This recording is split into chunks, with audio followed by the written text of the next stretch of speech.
Kahapon, muling binisita ng ating Public Attorney's Office sa pangunguna ng ating hepe, ng Pauchi Persida Acosta, ang Correctional Institution for Women o CIW. Ito po ay para muling magsagawa doon ng PAW Legal, Medical, Dental, Optical, Jail Visitation and Decongestion Program. Ang mga kaganapan po ay mapapanood sa report na ito.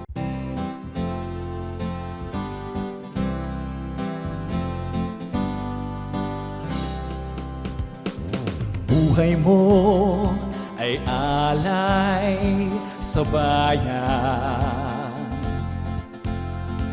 Ikaw ang pag-asa sa buhay.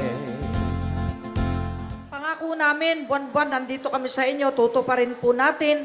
Ang binitawang pangakong ito ng ating hepe, Pau Chief Persida Acosta, ay musika sa pandinig ng ating mga kababayang women deprived of liberty ng Correctional Institution for Women o CIW sa Mandaluyong City dahil muli nilang nadama ang pagmamalasakit sa kanila ng Public Attorney's Office. Napansin ko nga, napakaraming nagkukonsulta na ngayon. Hindi katulad ng mga nag-umpisa tayo dito noon na kakaunti lang ang nagpapakonsulta. Ngayon hindi na. Napakarami talaga. Ngalan po ng aming direktor na si Gregorio Catapang Jr., nagpapasalamat po sa PAW, lalong-lalo na po kay Attorney Persida, sa ating mga lawyers at mga doctors na walang sawa po, buwan-buwan talaga na pumupunta dito. Aminado ang pamunuan ng nasabing pasilidad na malaking tulong sa kanila ang hatid ng legal, medical, dental, optical, jail visitation and decongestion program ng PAW sapagkat maliban sa pakikipag-ugnayan nila sa ating mga manananggol pampayan ukol sa pag-usad ng kanilang mga kaso at nakakatanggap din sila ng libreng serbisyong medikal. Malaking tulong po sa CIW dahil po napapangalagaan din ang kalusugan ng ating mga kasamahan at sa ating mga lawyers na tumutulong para po sa kanilang mga kaso. No, marami na pong lumalaya. Less than 3,000 na po kami ngayon. 2,968 Wow, very far. good. So, sana mas marami pa po ang mapalaya sa tulong po ng PAW.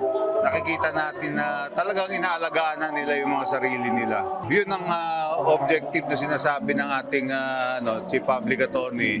Kailangan alagaan natin ang katawan natin para paglaya natin, ang malakas ang katawan natin, makapagbagong buhay tayo, makapagsimula muli.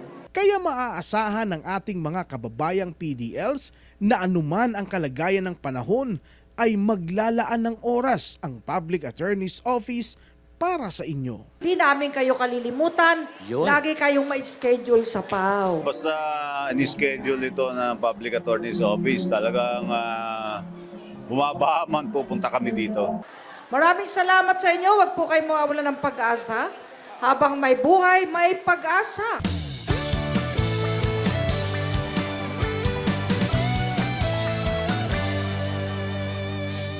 Persida sa puso't isipan ang pangarap sa buhay. Maging abogado ng bayan, hustisya'y kanyang ilalaan.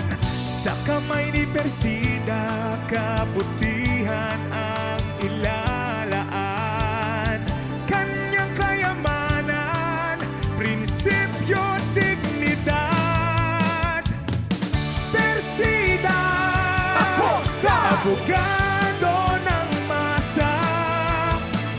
Persida Acosta, lingkod ng bayan. Persida may takot sa Diyos, nagmamalasakit sa kapwa. Persida Acosta. Para sa hashtag Palanews, ako si Gerald Dranyes, Persida Acosta, hustisya para sa masa, katarungan, laban sa kahirapan.